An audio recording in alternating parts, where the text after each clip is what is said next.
Hello students, welcome back. आज हम लोग बिंदु रेखा रचना या कंस्ट्रक्शन ऑफ ग्राफ सीखेंगे। ठीक है, इसमें कुछ चीज़ों का ध्यान रखना पड़ता है, वो सारी चीज़ें देखते हैं और कैसे बनाते हैं।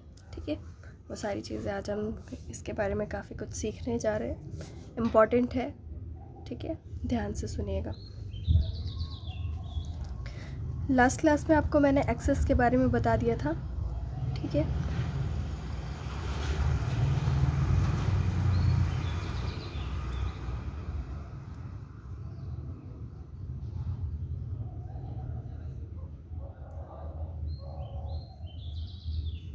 ये आपका एक डायग्राम है, इससे आप लोग काफ़ी कुछ सीख सकते हो। ठीक है, ये डायग्राम आप सभी को दिख रहा होगा। इसमें देखो, आप लोग नॉर्मली कैसे बनाते हो ग्राफ। जब भी ग्राफ बनाते हो एक ऐसी लाइन खींचते हो, दूसरी ऐसी। ठीक है, यहाँ पे 0 लिखते हो और उसके बाद अपनी सारी चीज़ें शुरू करते हो। यहाँ पर कुछ लाइंस होती हैं, ठीक है, और इधर कुछ लाइंस होती हैं। यहाँ पर कुछ चीज़ें आप मेंशन कर सकते हो, इधर कुछ चीज़ें मेंशन कर सकते हो।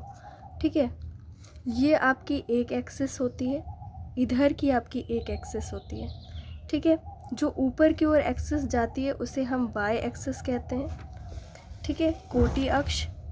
और नीचे वाले जो सीधी जाती है उसको हम एक्स एक्सिस कहते हैं या भुजाक्ष कहते हैं। ठीक है, और ये आपका क्या होता है, ओरिजिन पॉइंट होता है। ठीक है, ये आपका जो यहाँ पे ओ लिखते हैं हम लोग, इसको हम लोग ओरिजिन बोलते हैं या हिंदी में क्या बोलते हैं, मूल बिंदु।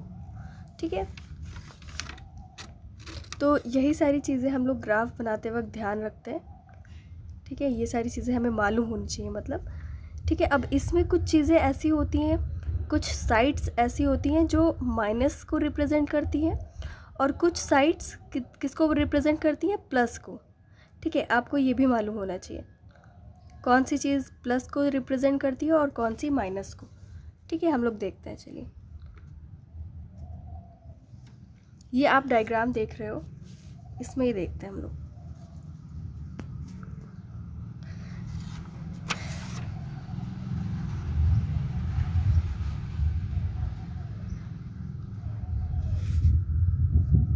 आप एक लाइन ये देख रहे हो मेन, ठीक है, एक ये मेन लाइन है और दूसरी ये मेन लाइन है। ठीक है, और इधर ही एक पूरा नीचे तक इन्होंने खींच दी है, तो ऐसे करके इनकी एक लाइन बन गई है।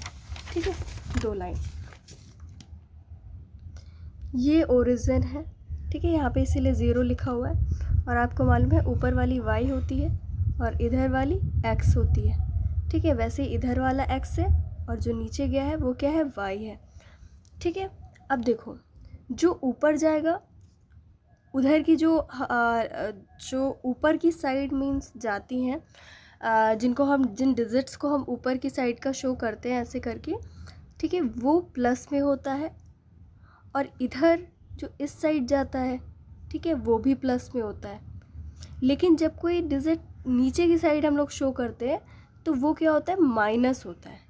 ठीक है, क्योंकि नीचे की साइड जा रहा है। ठीक है, और ये तो इधर ही जा रहा है ना, ये तो इधर ही जा रहा है, इसलिए ये प्लस रहता है। ठीक, तो यानी कि जो इधर का नीचे जा रहा है y, वो माइनस वाले डिजिट्स होंगे। ठीक है, और जो इधर जा रहा है वो प्लस वाले डिजिट्स होंगे। ठीक, उसके बाद जब इस साइड जाता है तो जो x एक्सिस वाले डिजिट्स होते हैं वो प्लस, इधर थे प्लस और इधर, लेकिन जब जाएंगे तो वो माइनस हो जाएंगे। ठीक है, वैसे ही इधर ये जो y है ये तो ऊपर ही जा रहा है, इसलिए ये इस इधर जो हम लोग रिप्रेजेंट करेंगे वो क्या होगा, प्लस का होगा। ठीक है, और इधर आप देख रहे हो, इधर जो ये वाला एरिया है वो ये भी माइनस है और ये भी माइनस है। ठीक है, ये जो बोर्ड है इसमें मैं थोड़ा कम समझा पा रही हूँ, अब आई थिंक आप लोग समझ गए होंगे। अभी मैं इसको और क्लियर कर देती हूँ। देखिए, एक इधर बनाती हूँ, आपको इधर समझ में आ जाएगा। ये आपका ओरिजिन है, ठीक है। उसके बाद ये आपका वाई एक्सिस है और ये इधर वाला आपका एक्स एक्सिस हो गया, ठीक है। अब जब हम लोगों को कुछ भी बनाना होता है, मान लीजिए ऐसे करके इधर ग्राफ्स हैं, इधर लाइंस हैं, ठीक है।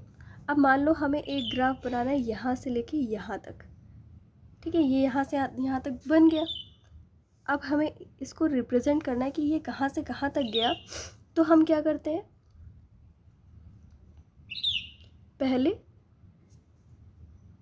x का जो वैल्यू है वो दिखाते हैं, फिर y की जो वैल्यू है कॉमा करके वो दिखाते हैं, ठीक है। समझ गया? यानी कि अगर ऐसे करके कोई ग्राफ बनाया है हमने चार्ट और ऐसे करके यहाँ तक बनाया, तो ये आपका y साइड है, ये आपका x साइड है। अब जब हमें इसकी वैल्यू दिखानी होगी तो हम क्या करेंगे, पहले x की जो वैल्यू जा रही है, फिर कॉमा लगा के y की जो वैल्यू जा रही है वो दिखाते हैं, फिर वो इसकी क्या हो गई, वैल्यू हो गई, ठीक है। और अब पॉजिटिव नेगेटिव का क्लियर कर देती हूँ।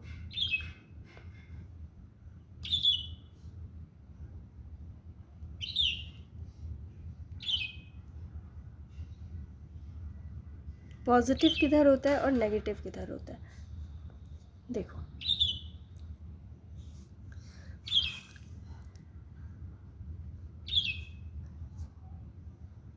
इस साइड कुछ जाता है या इस साइड, है ना, इधर नीचे वाला और ऊपर वाला दोनों क्या होता है, इधर पॉजिटिव होता है, क्या होता है, प्लस होता है, ठीक है।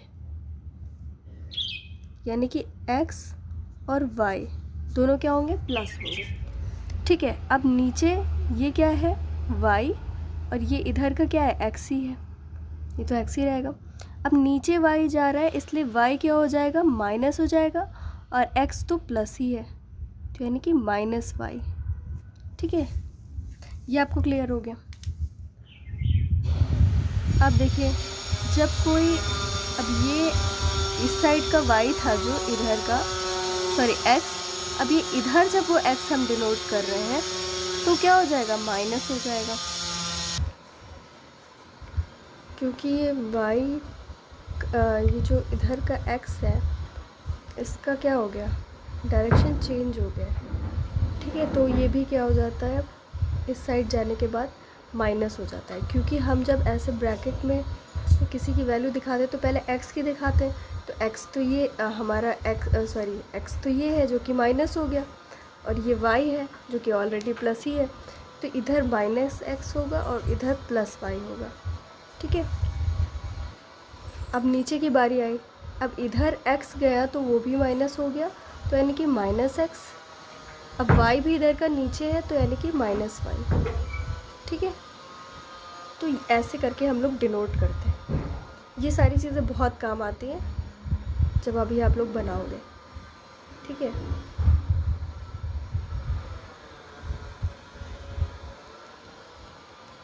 मीन्स अगर राइट डायरेक्शन में है तो वो प्लस रहता है, जब माइनस में जाता है या राइट की बजाय लेफ़्ट हो जाता है वो, तो क्या हो जाता है, ओरिजिन पॉइंट से अगर लेफ़्ट हो गया तो वो सब माइनस में हो जाती हैं उनकी वैल्यूज़। और हमेशा ये ध्यान रखना है कि हमेशा x का पहले लिखते हैं फिर y का लिखते हैं, ठीक है।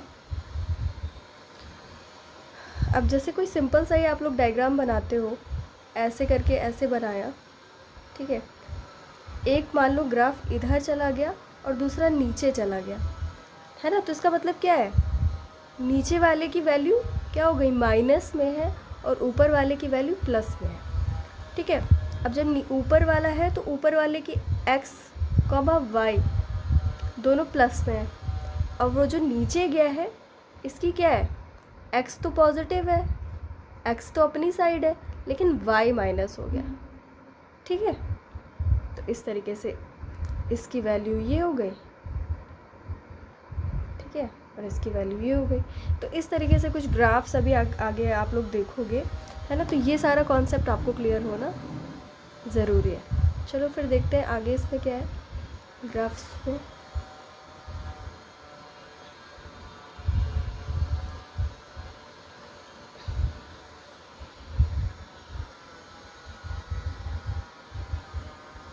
यही सब इन्होंने बताया है।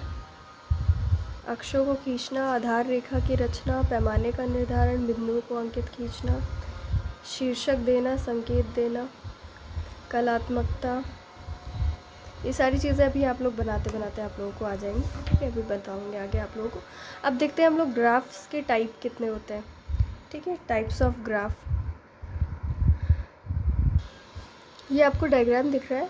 ठीक है, इंग्लिश मीडियम वाले भी इसको बना लेंगे और सुन ले ध्यान से। यहाँ पे लिखेंगे क्या, टाइप्स ऑफ ग्राफ।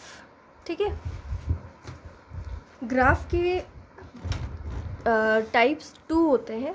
एक होता है कालिक रेखा चित्र और दूसरा होता है आवृत्ति रेखा चित्र। कालिक रेखा चित्र को हम लोग इंग्लिश में बोलते हैं हिस्टोग्राम, और ये जो आपका आवृत्ति रेखा चित्र है इसको हम लोग क्या कहते हैं,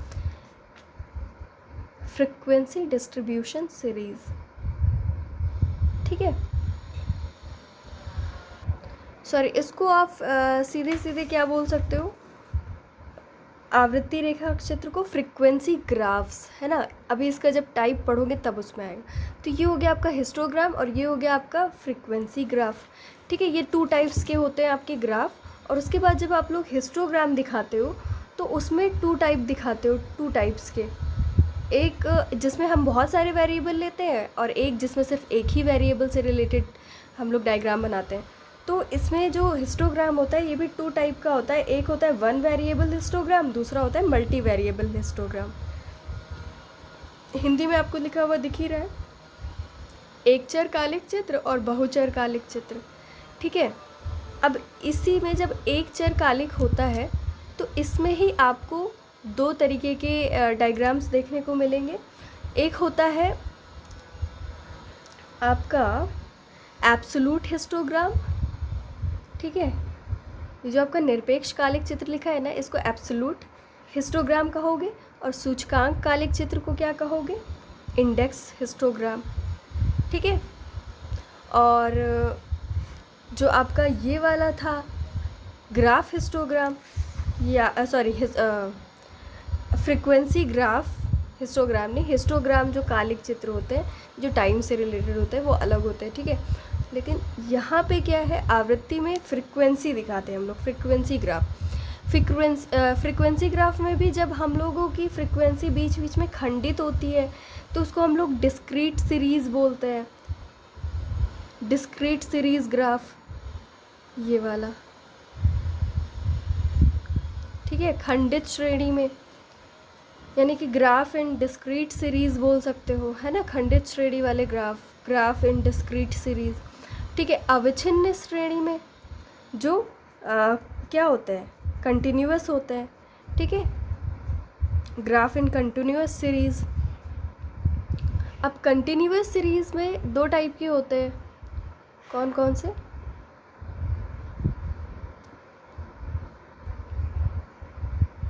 एक तो हो गया आपका आवृत्ति आयत चित्र। ठीक है, दूसरा है सेकंड है आपका आवृत्ति बहुभुज, और लास्ट है संचयी आवृत्ति वक्र। इन सब के बारे में अभी आप लोग आगे जानोगे। ये जो आपका फर्स्ट वाला है इसमें क्या है, मतलब सिंपल कोई बार बना दिया। ठीक है, और ये जो बहुभुज है इसमें जैसे कि लाइन खींच करके उसके हिसाब से आपने क्या किया, ऐसे करके जोड़ा आपने, ऐसे करके कोई गया है। ठीक है, कोई ऐसे गया, तो ये एक ग्राफ होता है जिसमें बहुभुज होता है। ठीक है, और फिर एक और क्या हो सकता है जिसमें वक्र बन जाता है ना, वक्र के हिसाब से कोई ग्राफ बन जाता है। अगर अभी नहीं समझ में आ रहा है तो अभी आगे आपको समझ में आ जाएगा। जैसे कोई ऐसे करके एक्सिस क्लिक करी हमने,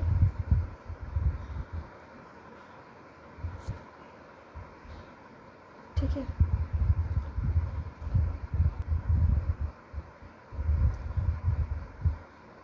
अब यहाँ से कोई ऐसे करके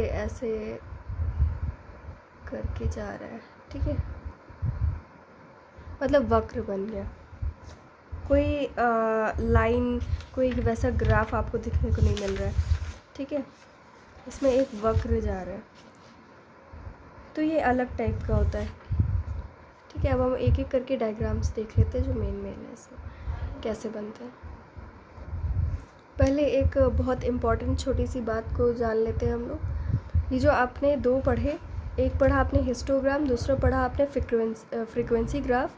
तो ये जो आपका हिस्टोग्राम होता है, इससे रिलेटेड जब हम लोग डायग्राम्स बनाते हैं तो उसमें टाइम को शो करते हैं, ठीक है, टाइम को शो करते हैं, रिप्रेजेंट। और ये जो फ्रीक्वेंसी डिस्ट्रीब्यूशन सीरीज़ वाले जो ग्राफ्स होते हैं या फ्रीक्वेंसी ग्राफ होते हैं, इसमें हम देखते हैं कि कोई भी अगर डिजिट आया है तो वो कितनी बार आया है, ठीक है। फ्रीक्वेंसी को दिखाना यानी कि कोई चीज़ कितनी बार आ रही है, ठीक है, फ्रीक्वेंसी उसी को कहते हैं। तो उसके बेस पर जब हम लोग कोई डायग्राम बनाते हैं तो वो आपका क्या होता है, फ्रीक्वेंसी ग्राफ होता है, ठीक है। ये सारी चीज़ें दिमाग में रखिएगा। फिर अभी हम लोग आगे चलते हैं, देखते हैं कि क्या क्या होता है। अब सबसे पहले है आपका एब्सोल्यूट हिस्टोग्राम, ठीक है। एब्सोल्यूट हिस्टोग्राम या निरपेक्ष कालिक चित्र में कैसे चित्र बनाते हैं हम लोग, जब हम लोग एक ही फैक्ट को शो करते हैं और बहुत अलग अलग टाइम पीरियड्स के अंदर हमें वो फैक्ट्स को दिखाना होता है, उन फैक्ट्स को, तो हम लोग क्या करते हैं, एब्सोल्यूट हिस्टोग्राम बनाते हैं। और जैसा कि इसमें लिखा है, ऐसे जो चित्र होते हैं वो केवल एक ही बिंदु रेखा पर हम लोग शो करते हैं, और जिसको हम लोग कोटि अक्ष पर शो करते हैं, यानी कि वाई एक्सिस पर शो करते हैं, ठीक है। कोटि अक्ष मतलब वाई एक्सिस। फॉर एग्जाम्पल हमने क्या शो करना है, ईयर, और हर एक ईयर में, अलग अलग ईयर में जो लोग इन्वेस्ट कर रहे हैं, ठीक है, या पैसे जमा कर रहे हैं, उनकी संख्या रिप्रेजेंट करनी है, ठीक है। यानी कि हमें टाइम शो करना है और हर एक अलग अलग टाइम पर कितने लोगों ने पैसा जमा किया है वो शो करना है। यानी कि सिर्फ और सिर्फ वन वेरिएबल भी है, ठीक है, सिर्फ एक तथ्य को हमें क्या करना है, शो करना है। तो हम कैसा डायग्राम बनाएंगे, सबसे पहले देखो कि ये जो टाइम है, ये इन हर एक टाइम में कितने का गैप आ रहा है। 1991 से 1992 के बीच में एक गैप, 1993 के बीच में एक साल, 4, 5, 6, 7, 8, 9, यानी कि लाइन से सिर्फ एक ही एक साल का गैप है, ठीक है। तो यानी कि जब हम लोग ऐसे करके शो करेंगे, बनाएंगे ग्राफ को, तो जब हमें टाइम शो करना होगा तो उसमें सिर्फ एक ही एक का डिस्टेंस रहेगा, ठीक है। यहाँ 1991 हो गया पहला, फिर 1992, 1993, 1994, 5, 6, 7, 8, 9, ठीक है। यहाँ पे हम लोग ईयर रिप्रेजेंट कर देंगे, ये 91 है, ये 92 है, 3, 4, 5, 6, 7, 8, 9 तक, ठीक है, 1999 तक है ना। तो यहाँ तक हम लोग टाइम शो कर देंगे। उसके बाद हम लोग देख रहे हैं कि ये जो जमाकर्ताओं की संख्या है वो कितनी है, 195 से शुरू हो रही है। तो और उसके बाद 205, इस तरीके से जाते जाते 265 तक गए हैं। तो हम लोग क्या करते हैं, कितने कितने का गैप रख सकते हैं, 10-10 का गैप बना सकते हैं, ठीक है। 65 तक गया है 195 से। लेकिन अगर सोचो हम लोग सिर्फ 10-10 का गैप बनाएंगे तो शुरू कहाँ से करेंगे फिर, है ना। तो हम लोगों को 265 गया, यानी कि 300 तक हम लोग पहुँच सकते हैं, ठीक है, 300 तक पहुँच सकते हैं। और यहाँ पे 195 है, तो शुरुआत तो हमें मूल बिंदु से करनी होगी, तो हम लोग क्या करें, 50 से शुरू कर देते हैं, ठीक है। तो ये जो आपका ओरिजिन है ये तो यहाँ 0 से ही शुरू होगा, फिर यहाँ हम लोग 50 ले लें, 50 के बाद 100, 150, फिर 200, 250, फिर 300, ठीक है।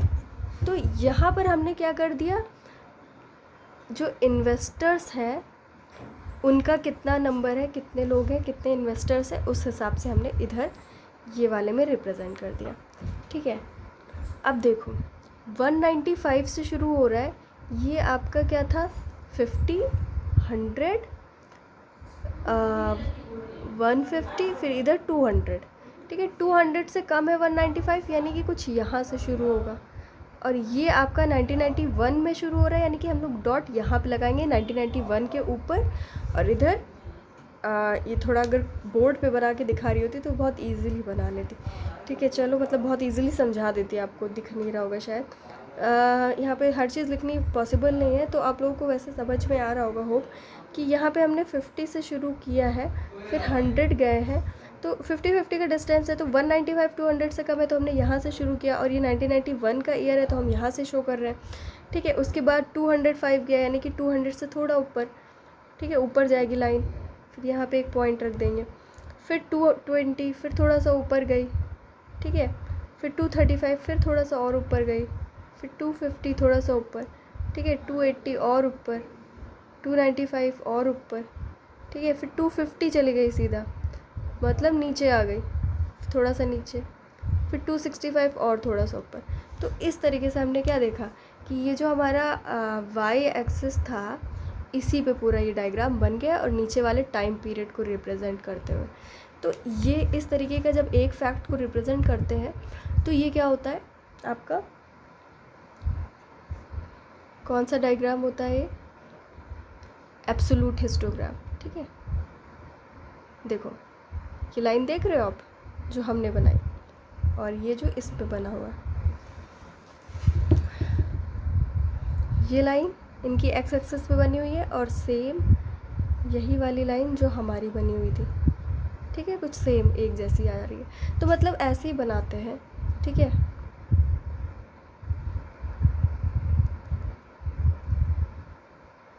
और देखते हैं क्या क्या शो करना होता है।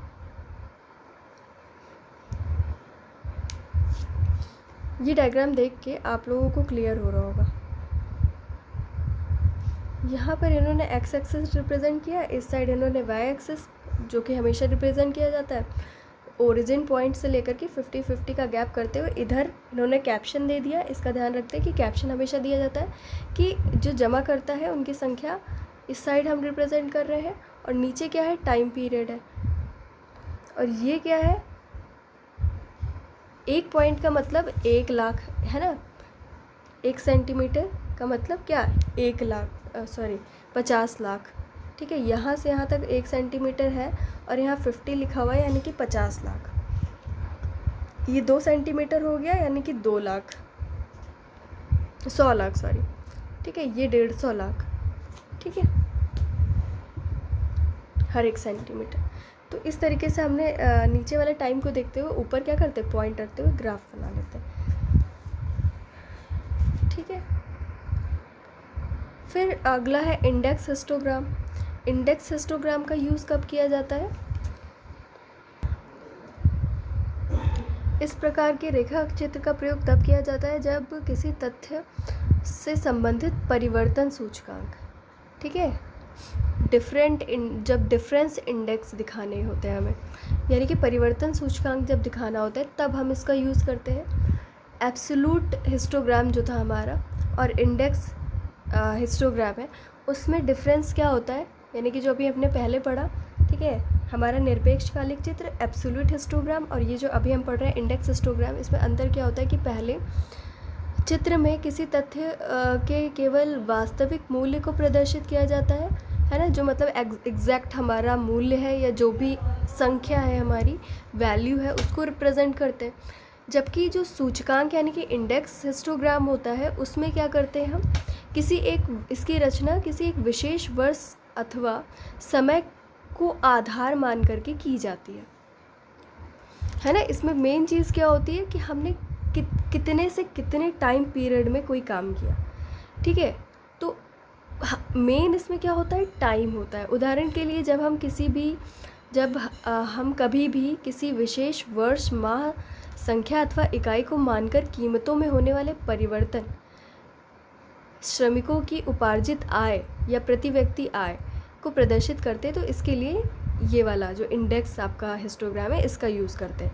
कि जैसे मान लो कहा जाए कि 1991 से लेकर के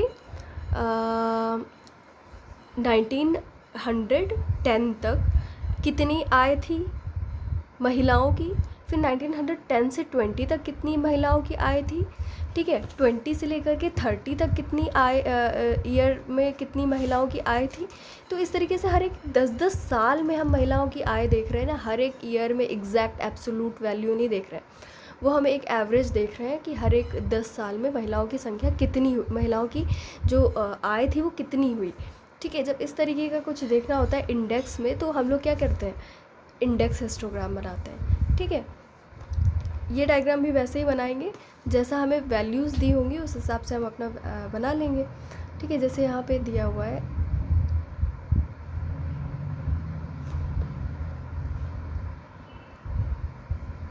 देखो यहाँ पे दिया हुआ है वर्ष दिया हुआ है, वर्ष का गैप कितना है, 1 साल का गैप है, यहाँ पर भी 1 साल का गैप। हर एक साल पे क्या कर रहे हैं हम लोग, कीमत में सूचकांक,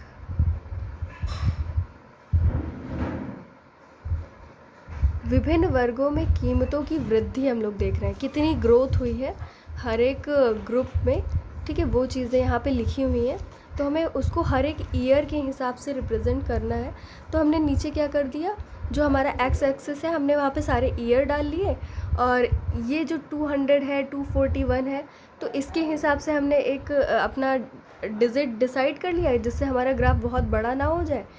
उसके बाद हमने अपना ग्राफ बनाना शुरू कर दिया। जैसे इन्होंने क्या किया, ओरिजिन पॉइंट 200 से लिया कि मान लो 200 रुपये से पैसे कीमत इनकी शुरू हो रही है, और उसके बाद 241 गया हुआ है, तो यानी कि हमने कुछ 50 के अंदर तक रखना है हमें, तो हमने क्या कर लिया, 25-25 का डिफरेंस ले लिया, 225, फिर 250, फिर 275, फिर 300, 325। इस तरीके से जब हम बनाएंगे तो इसमें सारी डिजिट्स आराम से कवर हो जाएंगे, ठीक है।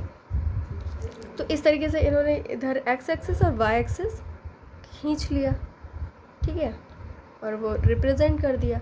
अब इन्होंने कैप्शन भी डाल लिया, जो कि बहुत इंपॉर्टेंट होता है डालना, कि हमने मूल्य डाला है सूचकांक, मूल्य सूचकांक, और नीचे लिखा होगा, नीचे छुप गया है कि वर्ष, ठीक है। जैसे कि यहाँ पे लिखा हुआ है ये वर्ष, यहाँ पे हम लोग नीचे एक्स एक्सिस के नीचे जहाँ टाइम रिप्रेजेंट करते तो उधर शो कर देते हैं, ठीक है। अब उसके बाद पहला है 200, ठीक है, क्योंकि पहला क्या है 200, तो हमने एकदम नीचे से शुरू किया क्योंकि हमारा ओरिजिन शुरू हो रहा है 200 से, और इस वर्ष का है 200, इसीलिए हमने इसी के ऊपर 200 लिखा। फिर अगला क्या है हमारा 241, तो यहीं से एक लाइन हम लोगों ने आगे खींचनी शुरू की और 241 पे रोकी, और वो भी ये वाले ईयर के सामने, ठीक है, और ऐसे ही करके आगे बनाते चले गए, ठीक है। और ऐसे करके जैसे जैसे पॉइंट हमारे बनते चले गए, फिर हमने एक लाइन ड्रॉ करके उधर एक कर्व बन गया हमारा। तो इस तरीके से कुछ डायग्राम बनाते हैं, ठीक है। जब लोग आप लोग क्लास में आओगे तो जो भी नहीं क्लियर हो वो बता दीजिएगा, क्योंकि इस फ़ोन पे पढ़ाना मुझे समझ में नहीं आ रहा कि आप लोगों को ये चीज़ क्लियर हो रही होगी कि नहीं, ठीक है। थोड़ा मुश्किल है इसको समझाना। कहने का मतलब एक एक्सेस होता है, दूसरा वाई एक्सेस होता है, और जिधर हम लोग जिस चीज़ को रिप्रेजेंट करते हैं वो लाइन उधर से ही ड्रॉ करनी शुरू कर देते हैं, ठीक है। तो आपको ध्यान ये रखना है कि जो हम लोगों ने हिस्टोग्राम पढ़ा उसमें जब हम वन वेरिएबल रिप्रेजेंट करते हैं तो उसको हम लोग बनाते हैं और एक ही अक्ष पे बनाते हैं। वो भी कौन से अक्ष पे बनाते हैं हम लोग, कोटि अक्ष पे, और इसको क्या कर रहे हैं हम लोग, भुजाक्ष पे बना रहे हैं, ठीक है। पहले वाला डायग्राम आपने देखा था ना कि यहाँ से ऐसे बनाना शुरू किया था, यानी कि इस लाइन का यूज़ कर रहे थे, बट अब देखो हम लोग इस लाइन का यूज़ कर रहे हैं, ठीक है। और इसमें हम लोग टाइम पीरियड को लेकर के चलते हैं, एक इंडेक्स होता है हमारा, तो हम लोग जब इंडेक्स हिस्टोग्राम बनाते हैं तो इस तरीके का डायग्राम बनाते हैं, ठीक है। यही सारी कुछ चीज़ें आपको ध्यान रखनी है। फिर नेक्स्ट है हमारा मल्टी वेरिएबल भी वही है, जब हम लोग एक चर से ज़्यादा चरों को या ज़्यादा वेरिएबल को शो करते हैं तो हम लोग ये वाला डायग्राम बनाते हैं, मल्टी वेरिएबल, ठीक है। मल्टी वेरिएबल हिस्टोग्राम, इसमें देखो क्या है, ईयर रिप्रेजेंट करना है, इनकम रिप्रेजेंट करनी है, ठीक है, एक्सपेंडिचर रिप्रेजेंट करना है, फिर उसके बाद कितना प्रॉफिट हुआ वो भी रिप्रेजेंट करना है। मतलब बहुत सारे वेरिएबल हैं इसमें रिप्रेजेंट करने के लिए, ठीक है। तो देख रहे हो इसमें जो लाइन खींची गई है वो 3 लाइन है।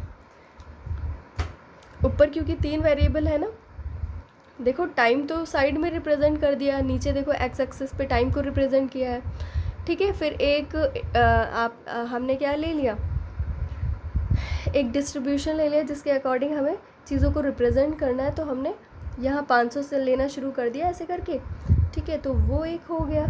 और उसके बाद क्या किया है, हमें इनकम यानी कि आय और कितना व्यय हुआ है, कितना लाभ हुआ है, ये 3 लाइन हमने ड्रॉ कर दी, ठीक है। जितना जिस तरीके से दिया हुआ है इस हिसाब से हमने इसको ड्रॉ कर दिया। तो मल्टी वेरिएबल का डायग्राम इस तरीके से बनेगा, ठीक है। फ्रीक्वेंसी ग्राफ को देखो, फ्रीक्वेंसी ग्राफ में एक होता है डिस्क्रीट और एक होता है मतलब कंटिन्यूस, ठीक है। डिस्क्रीट कंटिन्यूस तो बहुत इजी है, वही अभी आप लोग आगे पढ़ोगे, ठीक है।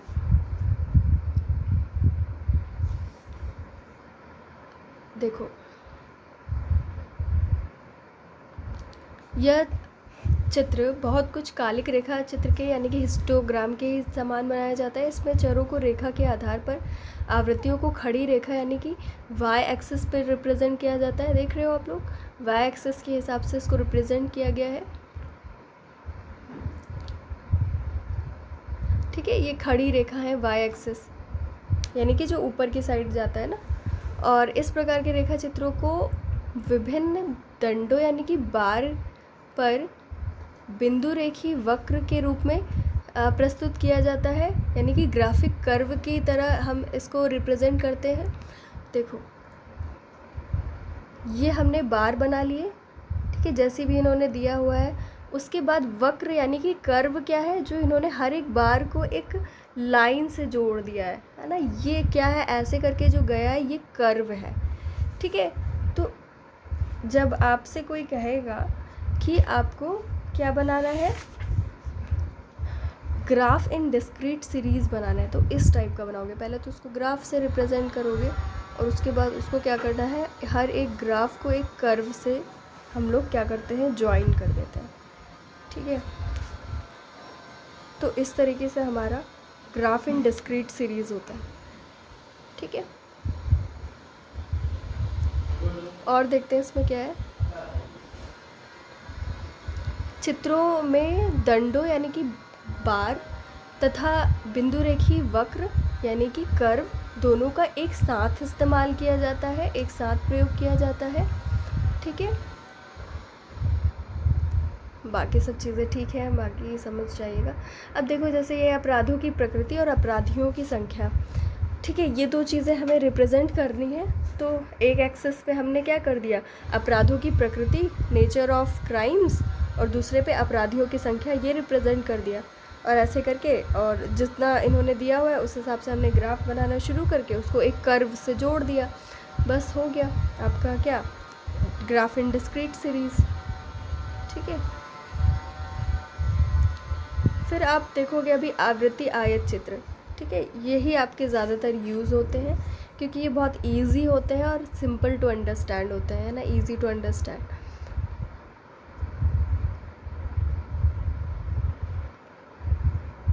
अब देखो पहला आपका दिया हुआ है आयत चित्र यानी कि हिस्टोग्राम कैसा, based on equal class interval, ठीक है। अब आप लोग क्लास इंटरवल देख लो। अभी तक हम लोग जहाँ पे टाइम को देख रहे थे ना, टाइम्स, तो वहाँ पे क्या था, कभी 1 का गैप था, कभी 5 का, कभी 25 का। तो उसी को हम लोग, जो गैप होता है उसी को हम लोग क्या कहते हैं, इंटरवल्स कहते हैं, है ना। ये आपका जो ऊपर लिखा हुआ है क्या, क्लास इंटरवल यानी कि वर्गांतर, ठीक है। इसी को हम लोग, ये जो हमारा डिफरेंस आपको नीचे देखने को मिल रहा है, इसी को हम लोग क्या कहते हैं, वर्गांतर, ठीक है। जब इक्वल क्लास इंटरवल होते हैं तो कैसा बनता है डायग्राम,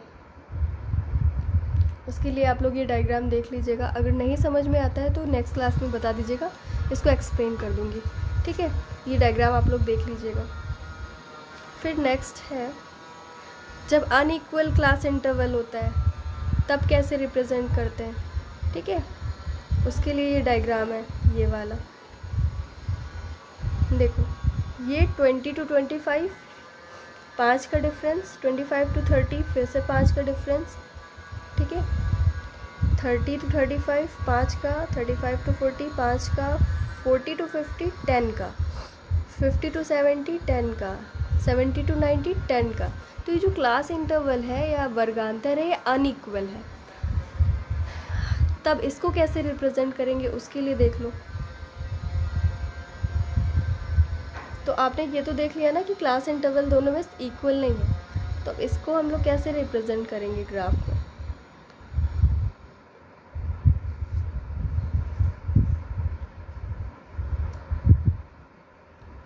अब इसके लिए श्रमिकों की संख्या के लिए हमने क्या कर लिया, एक पैमाना मान लिया कि 0 से 5, 5 to 10, 10 to 50, यानी कि 5-5 का अंतर लेते हुए हम 30 तक पहुंच गए। ये हमने एज्यूम किया है, ठीक है। और ये जो हमें इंटरवल पहले से दिया हुआ था, मजदूरी कितनी है उनकी, ठीक है, उसका दिया हुआ था जो इंटरवल, तो हमने क्या कर लिया, अपने हिसाब से यहाँ पे क्या कर लिया, 5-5 का गैप रखते हुए यहाँ पे हमने अपना डिनोट कर लिया, ठीक है। अब जब इनको रिप्रेजेंट करना था, पहला 7 था तो हमने इधर 7 बनाया, फिर अगला 19 था, यहाँ पे 19 बनाया, 27, 15, ठीक है। फिर जब नेक्स्ट आया हमारा तो हमने क्या कर लिया, ऊपर क्या वैल्यू दी हुई है,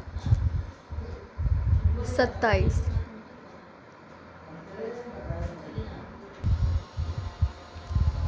ये आपका जो 15 दिया हुआ है, ये आपका 15 दिया हुआ है ऊपर।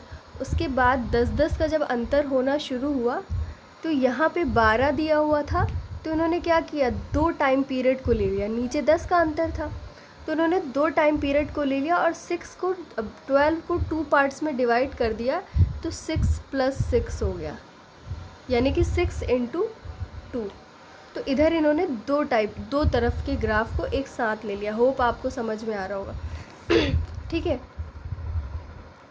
मतलब जितने का डिफरेंस है नीचे से एक्स एक्सिस उतनी ही ज़्यादा कवर कर लो, सिंपल फंडा, ठीक है। यहाँ पे 4 2 8 है, तो उतना ही इस साइड से कम लेते हुए उतने ग्राफ को कवर कर लो आप, ठीक है।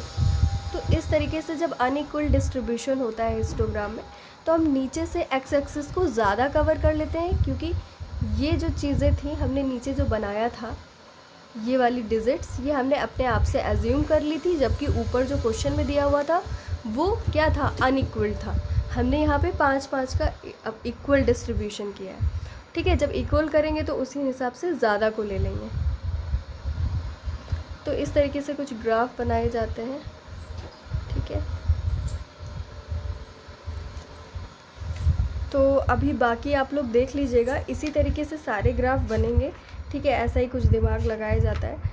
और अगर आप लोगों को कुछ क्लियर ना हो रहा हो, ठीक है, कोई ग्राफ क्लियर ना हो रहा हो, आप लोग सारे ग्राफ अपनी बुक में देखिएगा, और आपको PDF भेज दिया है, ठीक है। आपको जो सबसे पहले वाला बेसिक कॉन्सेप्ट बताया था उसको ध्यान में रखते हुए सारे देखिएगा, और सारे ग्राफ देख लीजिएगा कि आप लोग को क्लियर हो रहा है कि कैसे बने, ठीक है। अगर कोई ग्राफ नहीं आता है तो मुझे आप लोग मैसेज कर दीजिएगा, मैं सिर्फ उसी को यहाँ पे एक्सप्लेन कर दूँगी, ठीक है।